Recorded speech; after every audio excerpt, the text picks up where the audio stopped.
ఎవరికి ముందు ప్రయారిటీ ఇవ్వాలో తెలీదా? మధ్యలో ఎవరు వస్తే పాలిచ్చేస్తావా?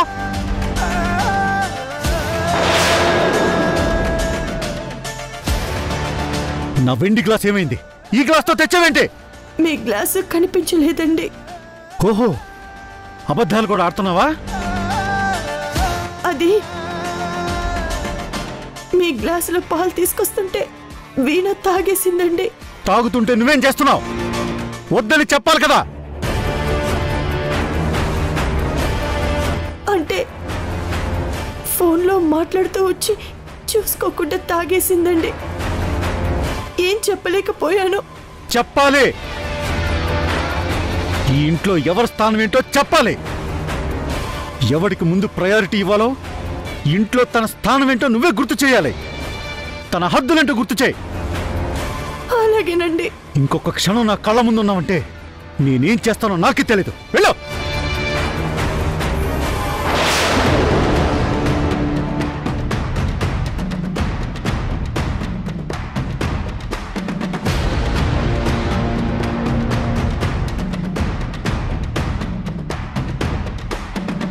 ఛే, ఇదంతా నా భ్రమ. అలా నిజంగా పార్వతికి పనిష్మెంట్ ఇచ్చే రోజు ఎప్పుడొస్తుందో ఏంటో. కొంచెం ఆలస్యమైంది, పాలు తీసుకోండి. నేనింతలా ఇన్సల్ట్ అయ్యేలా చేసినందుకు, నాకు ప్రయారిటీ ఇవ్వకుండా నా గ్లాసు వీణకిచ్చినందుకు నీకు పనిష్మెంట్ ఇవ్వాల్సిందే పార్వతి.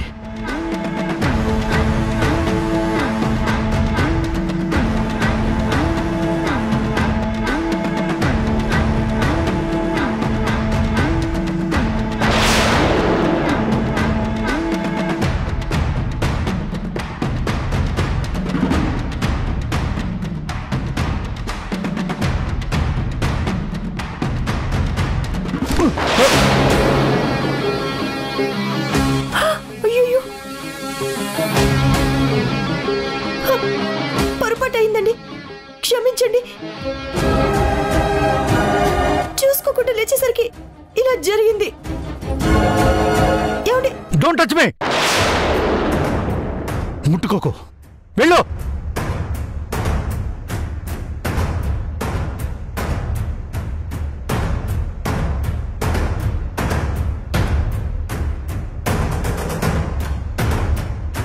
బటర్ఫ్లై ఎఫెక్ట్ లాగా ఇదంతా జరగడానికి వీణే కారణం. ఆ వీణని అన్ని విధాలుగా ఓడించి నడ్డి రోడ్డు మీద నిలబెడితే తప్ప నా కోపం చల్లారదు, నా పగ తీరదు.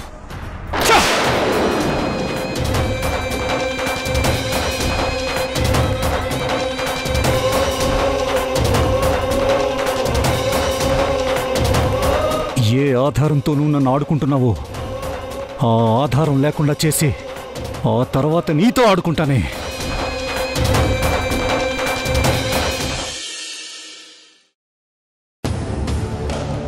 రేయ్, నువ్వు ఏం చేస్తావో, ఎలా మభ్యపడతావో నాకు తెలీదు. ఆ పెన్ డ్రైవ్ని సంపాదించు చాలు. Sure dad.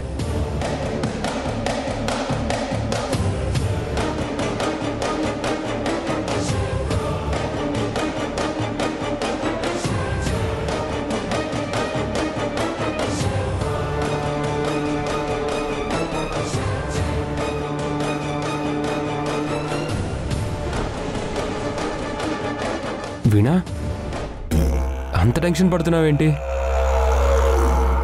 కొత్త ప్రాజెక్ట్ లాంచ్ చేయాలన్న దాంట్లో పడి ఎప్పుడు బిజీగా టెన్షన్గా కనిపిస్తున్నావు. ఇలా అయితే నీ హెల్త్ ఏమైపోతుంది?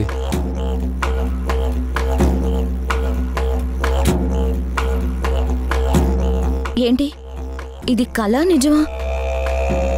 నా మీద ఇంత కన్సర్న్ చూపిస్తున్నావేంటి రిషి? దీంట్లో తప్పే ఉంది. నా భార్య హెల్త్ గురించి నేనే కదా కేర్ తీసుకోవాల్సింది. ఇలా ఆలోచించే అలవాట్లు మీకుండవే. ఎంతసేపు నన్ను ఎలా డీగ్రేడ్ చేయాలనే కదా మీరు చూస్తూ ఉంటారు. అవే మాటలు వీణా. కోపం వచ్చినప్పుడు ఎన్నో అనుకుంటాం. అవన్నీ పట్టించుకుంటే ఎలా చెప్పు? మనం ఎంత కాదనుకున్నా ఒకే ఇంట్లో ఉంటున్నాం. నేను నీ భర్తనే. ఈరోజు కాకపోతే రేపైనా నువ్వు నాతో మంచిగా కలిసిపోతే ఎంత బాగుంటుంది అన్న ఆలోచనతోనే ఉంటాను తెలుసా. ఏదో తేడాగా ఉందండి. కొత్త డ్రామా ఆడుతున్నాడంటే ఏదో ఉందన్నమాట.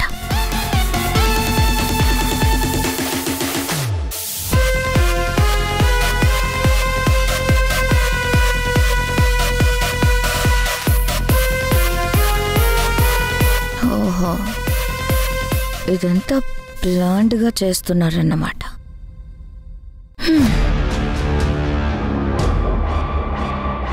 రిషి, నిజంగా నీలో ఇంత మార్పు వస్తుందని నేను అస్సలు అనుకోలేదు.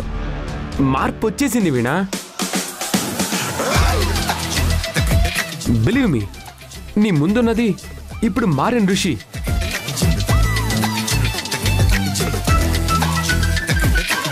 అదే నిజమైతే నేను చాలా హ్యాపీ రిషి. నువ్వు ఇలాంటి కన్సర్న్ చూపించాలని నేను డే 1 నుంచి ఎదురు చూస్తున్నాను, కోరుకున్నాను.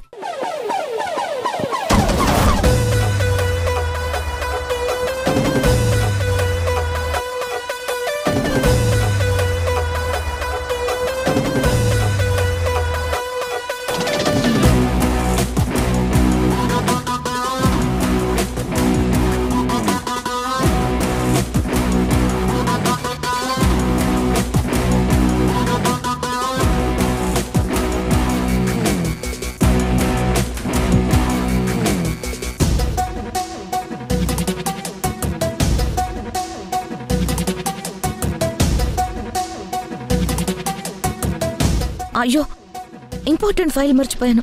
ఆఫీస్కి టైం అవుతుంది.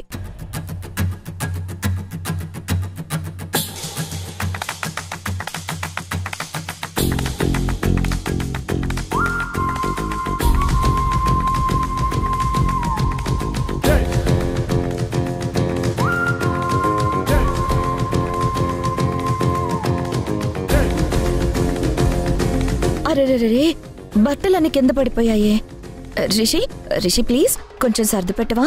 అరే వై నాట్ వీణా, ఇంకా ఏం చేయాలో చెప్పు, చేస్తా.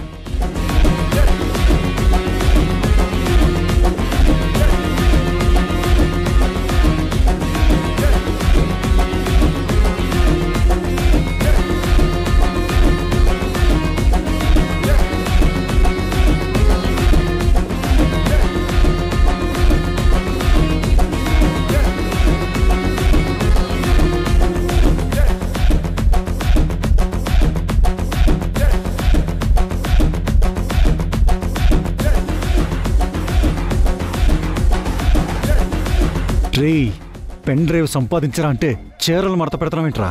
ఛే!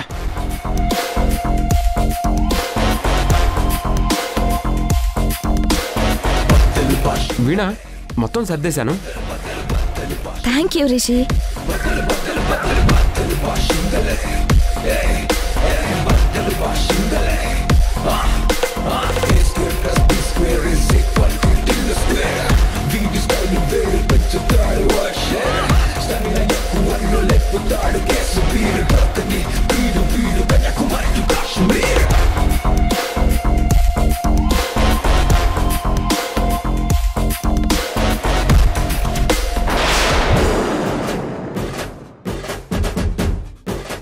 షో ఆఫీస్కి లేట్ అయినప్పుడే అన్ని ఇలా పడిపోతున్నాయని రిషి.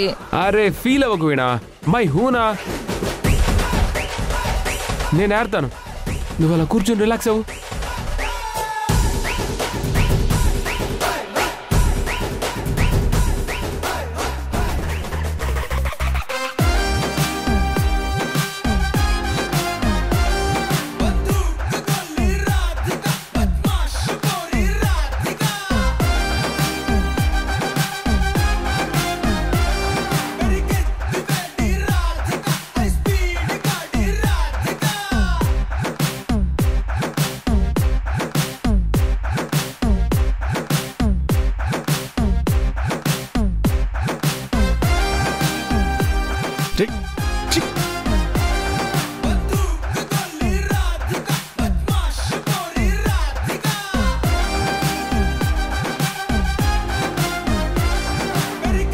ఇది నన్ను చూసి కావాలని గేమ్ ప్లాన్ చేస్తుంది.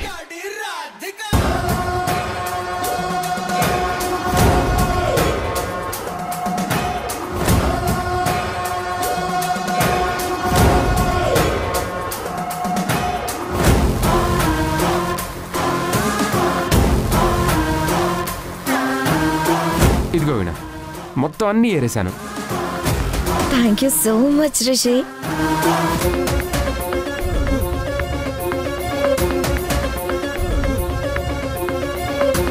రిషి, నీకు బిర్యానీ అంటే ఇష్టం కదా? అవును వీణ. అయితే లంచ్కి బిర్యానీ తీసుకురా, ఇద్దరం కలిసి తిందాం. ఓకే, డబ్బులు ఎందుకు? నా కోసం తీసుకో రిషి. నేను ఆఫీస్కి వెళ్తున్నాను, బిర్యానీ మర్చిపోవద్దు. బాయ్. వేలేం బుట్టలో పడేశాను.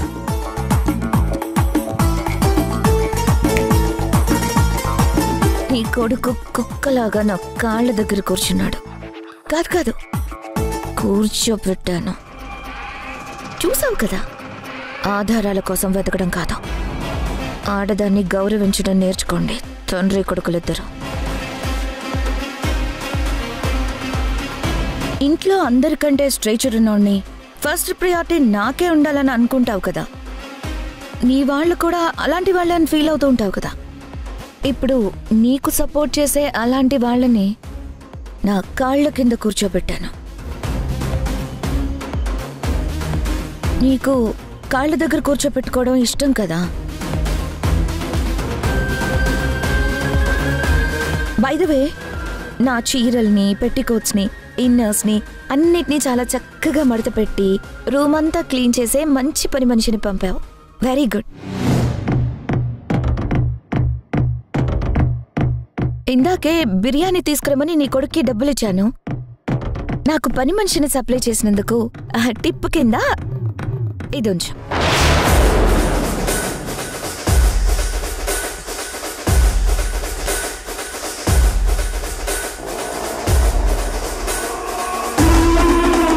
నీ కొడుకుని నా దగ్గరికి రాయబారం కోసం పంపావని నాకు తెలుసు. నీ డ్రామాలన్నీ నాకు తెలుసు. ఆఖరికి ఇంట్లో కూర్చొని మీడియేటర్గా మారిపోయావు.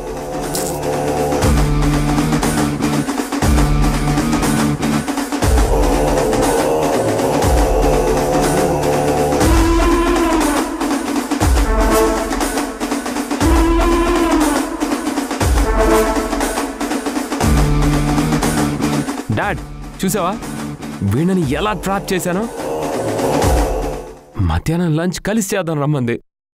అప్పుడు నెమ్మదిగా ప్రూఫ్ లాగుతాను. సిగ్గులేదురా దాని బట్టల మడత పెట్టడానికి? నువ్వు దాని ట్రాప్లో పడి నా పరువు తీసావు కదరా. ఛీ!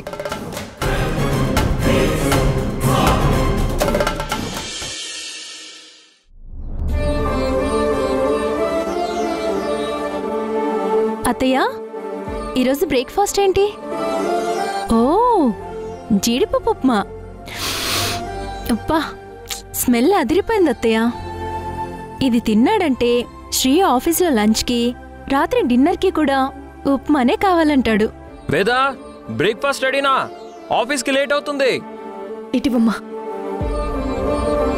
అయ్యో, మీరు ఆగండి అత్తయ్య.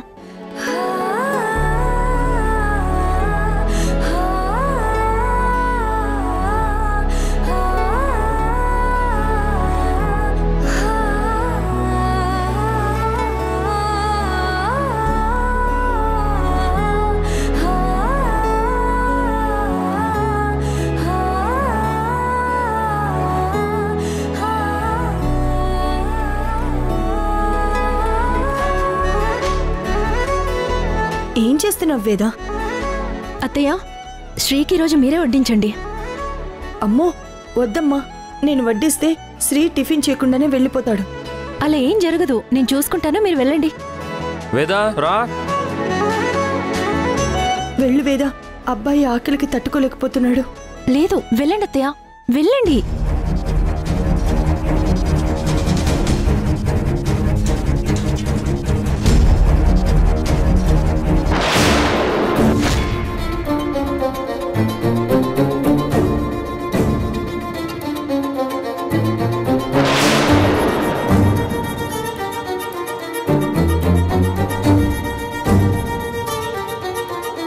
శ్రీ, ఆగు, టిఫిన్ చేయకుండా వెళ్ళిపోతావేంటి?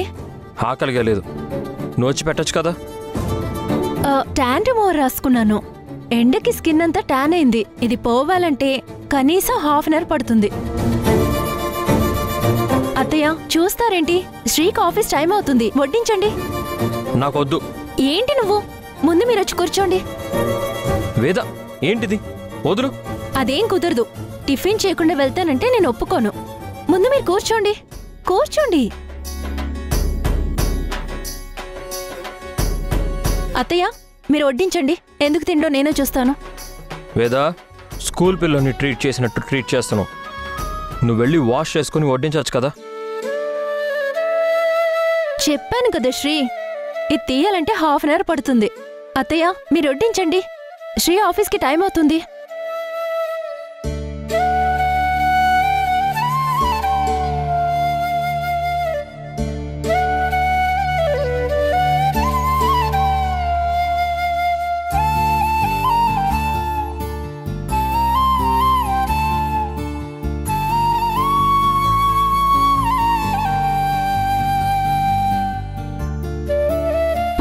స్మెల్ అదిరిపోయింది కదా. నీకిష్టమని అత్తయ్యతో జీడిపప్పు ఉప్మా చేయించాను. చాలా బాగుంటుంది, తినండి.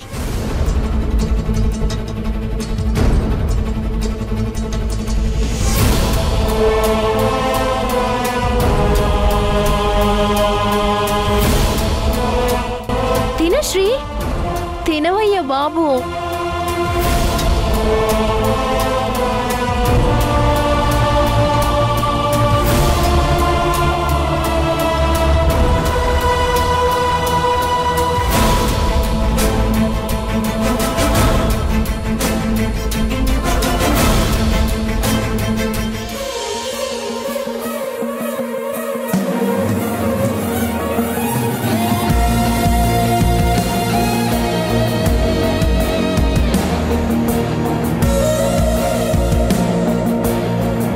ఒక్కడే తింటే సరిపోతుందా? నాకు కూడా తినిపించు. చేతులు ఖాళీ లేవు కదా. నేను కూడా నీతో పాటు ఆఫీస్కి రావాలి కదా.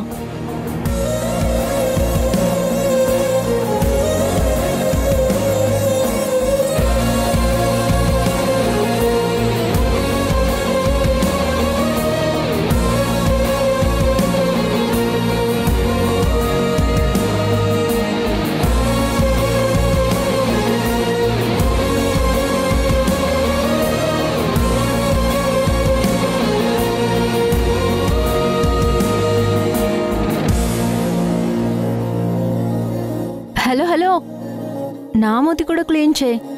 చేతులు ఖాళీగా లేవు కదా.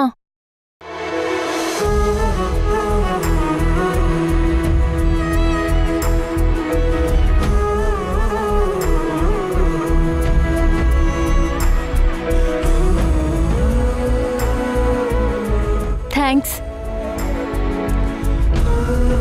నేను బయట వెయిట్ చేస్తుంటాను, త్వరగా రా.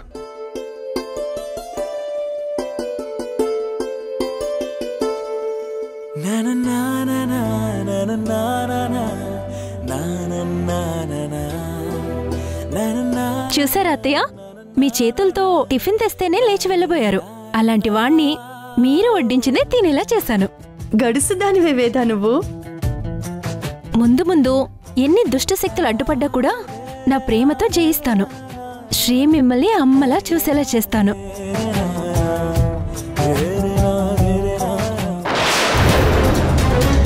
ఇదేంటి వేద అన్న మాటలు నాకు తగులుతున్నాయి.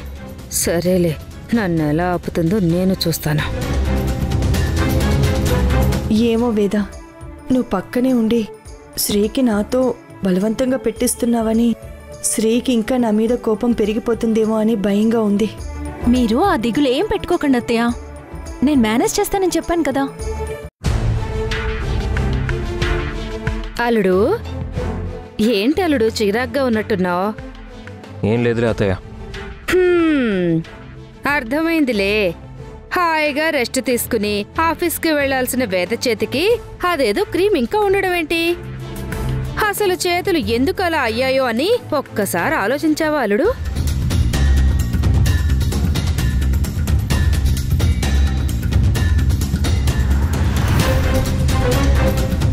వేద ఆఫీస్లో పనిచేయడం కాకుండా ఇంట్లో కూడా వంటింటి కుందేల్లాగా ఇంకా పనిచేయాల్సిన అవసరమేంటి నా మొహం మండా? అత్తయ్య నీ ఉద్దేశం ఏంటి? లేకపోతే ఏంటల్లుడు, వేదకేం అవసరం వచ్చిందని వంట పని చేస్తుంది? ఎలాగూ రాత్రి వరకు ఆఫీస్ పని మీదే ఉంటుంది కదా, అది చాలదన్నట్టు మళ్ళీ వేదతో వంట పని కూడా చేయిస్తుంది ఆ పార్వతి. ఏ ఆ ఇడ్లీయో దోశో పార్వతి చేసి పెట్టొచ్చుగా, కావాలనే వంట పని చేయించింది. వేదకి చేతులు కమిలిపోయేలా చేసింది. ఆ వంకతో వేదను అడ్డు పెట్టుకుని తను నీకు దగ్గరవ్వాలని ఉప్మా వడ్డించడానికి పార్వతి వచ్చింది. బాగా ఆలోచించలుడు, అన్యోన్యంగా ఉన్న మీ ఇద్దరిని విడగొట్టాలనే పార్వతి చూస్తుంది. మీరు సంతోషంగా ఉంటే చూడాలని, మీరు ఎంతో అభివృద్ధి సాధించి పేరు తెచ్చుకుంటే చూడాలని కోరుకునే వాళ్ళల్లో నేను మొదటగా ఉంటానల్లుడు. నేను చెప్పేది నిజమల్లుడు. వేదని తన కంట్రోల్లో పెట్టుకుని నానా చాకరీ చేయిస్తుంది, పార్వతి పనులు కూడా చేయించుకుంటుంది. అంత కర్మ వేదకేం పట్టింది చెప్పు? హ్యాపీగా ఆఫీస్ పని చూసుకుంటూ నిన్ను చూసుకుంటూ ఉంటే సరిపోతుంది కదా. అల్లుడు, నువ్వేం అనుకోనంటే నాదో చిన్న సలహా. ఈ ఇంట్లో ఉంటే పార్వతి ఇలాగే ప్రవర్తిస్తుంది. మీ కాపురాన్ని పెటాకులు చేసి కాశీకి చేరేలా చేస్తుంది. అలా జరక్కముందే నువ్వు వేరు కాపురం పెట్టు.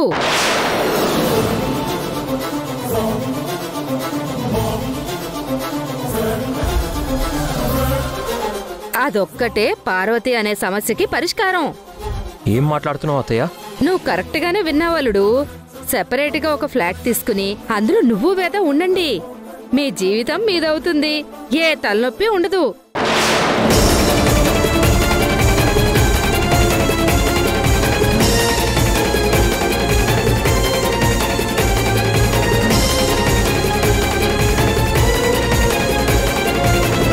చెప్పండి అంకుల్. మా దూర బంధువు బుజ్జక్కకి ఒక కూతురుంది.